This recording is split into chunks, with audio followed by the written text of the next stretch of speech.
Someone asked me about how I use two strands from a Valdani ball of floss. Now, I'm holding the phone in my hand because I just, on the spur of the moment, decided to do this. You can see I'm sitting in my recliner and didn't feel like getting up to get the tripod. So I'm just going to show you. Um, this one is actually very easy. You can see it laying right there. So you would just, and again, I'm doing this with one hand, but you would find out which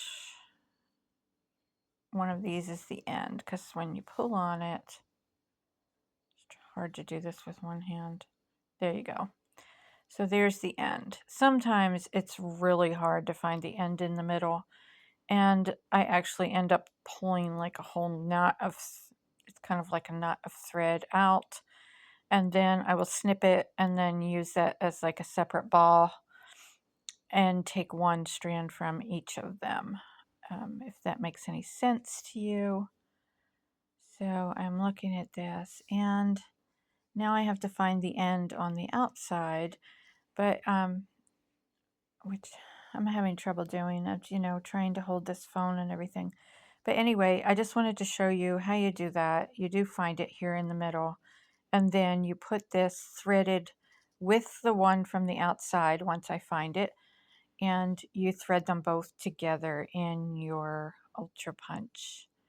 And I am using the medium tip, which is what I always use unless I'm doing very fine work, which is very rare.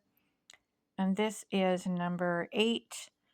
I would suggest, and I'm going to switch to number 12 if you're going to do this double, and because 2 strands of number 8 are kind of thick in here. Sometimes it flows real smoothly and sometimes it doesn't.